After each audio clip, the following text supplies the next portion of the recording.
Hello दोस्तों, आपका स्वागत है एक और नॉलेजेबल इंटरेस्टिंग वीडियो में। आज इस वीडियो में हम बात करने वाले हैं इनकम टैक्स एक्ट के एक बहुत इंपॉर्टेंट सेक्शन के बारे में। हाँ जी, सेक्शन है सेक्शन 148A। ये सेक्शन बहुत इंपॉर्टेंट है असेसमेंट प्रोसीडिंग्स में। हाँ जी, जहाँ सेक्शन 148 की असेसमेंट होनी है वहाँ पे ये सेक्शन 148A एक बहुत इम्पॉर्टेंट सेक्शन है। और लेटेस्ट में ही फाइनेंस एक्ट 2021 में जो है वो सेक्शन इंसर्ट किया गया था और सेक्शन अफेक्टिव होता है 1 अप्रैल 2021 से। इसका मतलब कि सेक्शन 148 के जो भी असेसमेंट 1 अप्रैल 2021 या उसके बाद होने हैं उसमें सेक्शन 148A की इम्पॉर्टेंस जो है वो रहती है। और सेक्शन 148A जो है वो बड़ी इंटरेस्टिंग बातें हमें बताता है। यहाँ पे जो सेक्शन है सेक्शन 148A जो है ऑल टुगेदर जिसको कहते हैं एक असेसमेंट प्रोसीडिंग्स में एक बहुत बड़ी जो क्रांति है, एक बहुत बड़ा जो रेवोल्यूशन है, वो आप कह सकते हैं कि 148A के द्वारा जो है वो लाया गया है। 148A के आने से पहले जो असेसमेंट में होता था, रीजंस टू बिलीव जो है वो एओ को रिकॉर्ड करने होते थे। उसके बाद एओ जो है वो एसएससी से आईटीआर फाइल करवाता था, उसके बाद उन रीजंस को दिया जाता था, फिर रीजंस पे ऑब्जेक्शंस रेज किए जाते थे। तो ये जो रीजंस की जो लुक्का छुपी जो डिपार्टमेंट खेलता था, अब 148A की वजह से अब ये जो रीजंस हैं ये ऑल टुगेदर जो है बिल्कुल हटा दिए गए हैं असेसमेंट में से। अब रीजंस की जगह पर है इंक्वायरी कंडक्टेड। हाँ जी, और साहब जो पर्दा रहता था रीजंस के ऊपर आईटीआर फाइल करने तक, अब वो पर्दा भी हट गया है। सब कुछ खुला खाता है। पहले ही दिन से जो है असेसिंग ऑफिसर असेसी को बता देगा कि मेरे पास आपकी ये इन्फॉर्मेशन अवेलेबल है, तो उसको ऑब्जेक्ट करना और उस पर बहुत सारी जो लिटिगेशन अराइज होती थी रीजंस पे, अब वो सारी लिटिगेशन भी प्रोबेबली अराइज नहीं होगी सेक्शन 148A की वजह से। तो आइए देखते हैं सेक्शन 148A की कितनी इंपॉर्टेंस है असेसमेंट के दौरान।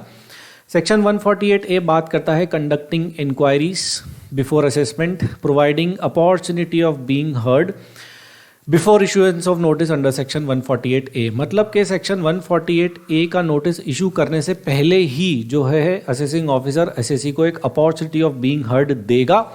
ये बात करता है हमारा section 148A। Inserted with effect from 1 अप्रैल 2021। मतलब कि फाइनेंस एक्ट 2021 में जो है सेक्शन इंसर्ट किया गया था, जो भी असेसमेंट 1 अप्रैल 2021 के बाद या 1 अप्रैल 2021 को होनी है उसमें सेक्शन 148A का कंप्लायंस जो है वो ज़रूरी है। हाँ जी, it is a replica of supreme court judgement of GK and drive shafts India limited versus ITO with few modifications. हाँ जी, सुप्रीम कोर्ट ने एक प्रोसीजर जो है वो ले डाउन किया था by judgment of GK and drive shafts India limited versus ITO वाले जजमेंट में। हाँ जी, तो असेसिंग ऑफिसर को मैंडेटरीली वो प्रोसीजर और एसएससी को भी मैंडेटरीली ये procedure GK and drive shaft का फॉलो करना होता था। लॉ इस पे बहुत ज़्यादा क्लियर नहीं था कि कौन से स्टेप के बाद क्या होगा, फिर ऑब्जेक्शंस होंगे, फिर रीजंस आएंगे, फिर रिटर्न्स फाइल होंगे, क्या कब क्या होगा। तो सुप्रीम कोर्ट ने एक प्रोसीजर ले डाउन किया था जीके एंड ड्राइव शाफ्ट के जजमेंट में।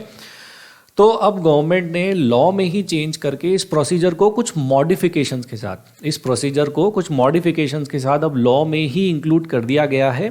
तो इसलिए यहाँ पे सेक्शन 148A की जो इम्पोर्टेंस है वो बहुत ज़्यादा है असेसमेंट के दौरान। और अगर आपका कोई असेसमेंट होना है या आप टैक्स प्रैक्टिशनर हैं या टैक्स प्रोफेशनल हैं, तो ये सेक्शन 148A जो है वो आपके असेसमेंट प्रोसीडिंग्स में बहुत ज़्यादा काम आने वाला है।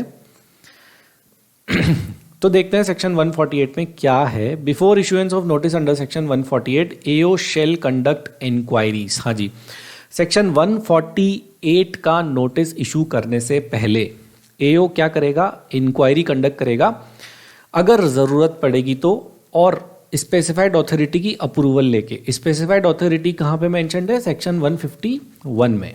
हाँ जी, 148 का नोटिस इशू करने से पहले असेसिंग ऑफिसर को 148A में जो है वो इंक्वायरी कंडक्ट करनी है विद प्रायर अप्रूवल। हाँ जी, approval has to be prior, मतलब प्रायर सैंक्शन उसको लेनी पड़ेगी स्पेसिफाइड अथॉरिटी से एज पर सेक्शन 151।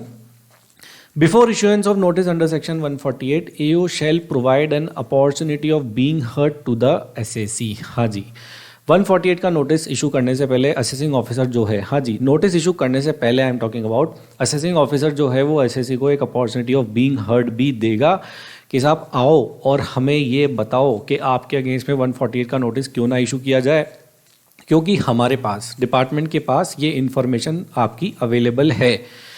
हाँ जी, a notice shall be issued for this purpose, इस पर्पज़ के लिए एक नोटिस इशू किया जाएगा। This notice shall include results of inquiry conducted. हाँ जी, और इस नोटिस में बिल्कुल साफ साफ असेसिंग ऑफिसर को ये बताना पड़ेगा कि हमने इंक्वायरी कंडक्ट करी और उसके रिजल्ट, उसके आउटकम जो है वो ये आए, तो आप हमें आके बताइए, समझाइए कि आपके अगेंस्ट में 148 का नोटिस जो है वो क्यों ना इशू किया जाए। हाँ जी, ये कहता है सेक्शन 148A। मतलब कि पहले क्या होता था, रीजंस रिकॉर्ड होते थे, असेसिंग ऑफिसर किसी को भी वो रीजंस नहीं बताता था, उसके बाद 148 का नोटिस जो है वो इशू कर दिया जाता था, फिर असेसी से ITR मांगी जाती थी, फिर असेसी डिपार्टमेंट से, असेसिंग ऑफिसर से रीजंस मांगता था, फिर रीजंस का ऑब्जेक्शंस रेज किया जाता था। तो मेन असेसमेंट पे आने तक जो है उसके पहले यही स्टोरी चलती रहती थी। तो यहाँ पे 148 में जो है रीजंस हटा दिए गए हैं और चीज़ें जो हैं वो बिल्कुल ओपन है। असेसिंग ऑफिसर खुद बता देगा असेसी को कि हमारे पास ये इन्फॉर्मेशन आपकी अवेलेबल है और हमने इंक्वायरी कंडक्ट करी और उस इंक्वायरी का आउटकम जो है वो ये है, तो बताइए, हमें एक्सप्लेन कीजिए, आपका सबमिशन दीजिए, डॉक्यूमेंट दीजिए, एविडेंसेस दीजिए कि आपके अगेंस्ट में सेक्शन 148 का नोटिस क्यों ना इशू किया जाए। Yes, so the time limit within which assessee has to reply. अब असेसी जो है इस नोटिस का रिप्लाई करेगा, उस टाइम लिमिट जो है वो नोटिस में मेंशन रहेगी कि साहब इस टाइम लिमिट के दौरान जो है आपको रिप्लाई फाइल कर देना है, और टाइम लिमिट 7 दिन से कम की नहीं होनी चाहिए और 30 दिन से ज़्यादा की नहीं हो सकती है। 30 दिन से ज़्यादा की टाइम लिमिट हो सकती है, depends upon the circumstances of the assessee. ये time limit extend assessing officer जो है असेसी के लिए कर सकता है। हाँ जी, तो ये नोटिस जो असेसिंग ऑफिसर असेसी को देगा उसमें टाइम लिमिट क्लियरली मेंशन होनी चाहिए। Not less than 7 days and not more than 30 days, and 30 days time limit can be extended. Before issuance of section 148 notice, AO shall consider reply of assessee. This is also very important point कि section 148 का notice issue करने से पहले जो है assessing officer को जो assessee का रिप्लाई है वो कंसिडर करना पड़ेगा और ये डिराइव करना पड़ेगा, ये डिसीजन लेना पड़ेगा कि ये वाकई में 148 नोटिस इशू करने का फिट केस है या नहीं है। Then AO will decide whether it is a fit case for issuance of notice under section 148। अब यहाँ पे AO को ये डिसाइड करना है कि ये फिट केस है, ये प्रॉपर केस है या नहीं है सेक्शन 148 का नोटिस इशू करने के लिए। अब यहाँ पे AO के पास बहुत सारा मटेरियल है, इसकी इन्फॉर्मेशन है, उसने जो इंक्वायरी कंडक्ट करी उसका रिजल्ट है, उसके बाद असेसी का उसके पास रिप्लाई भी है। तो ये सारी इन्फॉर्मेशन को देखते हुए असेसिंग ऑफिसर स्पेसिफाइड अथॉरिटी की प्रायर अप्रूवल लेके जो है वो एक डिसीजन लेगा और एक ऑर्डर पास करेगा। For this an order shall be pass by the assessing officer with the prior approval of specified authority, और उस ऑर्डर में क्लियरली मेंशन होगा that it is a fit case for issuance of notice under section 148। और ये order pass करते हुए वो assessee को 148 का नोटिस जो है वो इशू कर देगा। अब जैसे 148 का नोटिस इशू होगा तो यहाँ पे रीजंस लेना और ITR फाइल करना और फिर उन रीजंस के अगेंस्ट में ऑब्जेक्शन फाइल करना, ये सारी चीज़ें जो है अब हट गई हैं, ये सब अब नहीं हो पाएगा। क्यों? क्योंकि अब पहले ही दिन से असेसिंग ऑफिसर ने असेसी को बता दिया है कि साहब ये इन्फॉर्मेशन हमारे पास थी, हमने ये इंक्वायरी कंडक्ट करी और इसका रिजल्ट ये है और आपका रिप्लाई हमारे पास ये आ चुका है। तो ये सारी चीज़ें जो हैं अब वो बिल्कुल ओपन होंगी।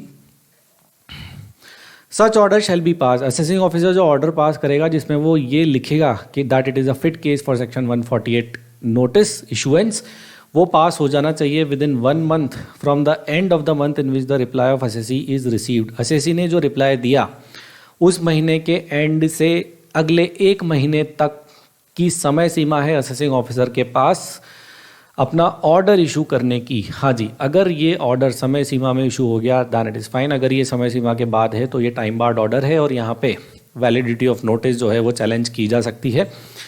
Where no such reply is furnished, अगर उस केस में क्या होगा जहाँ पे असेसी जो है कोई रिप्लाई फर्निश नहीं करेगा तो वहाँ पे जो टाइम लिमिट है वो है that has to be within 2 months from the end of the month in which time और extended time to furnish reply expires, वहाँ पे 2 महीने जो हैं वो काउंट करेंगे।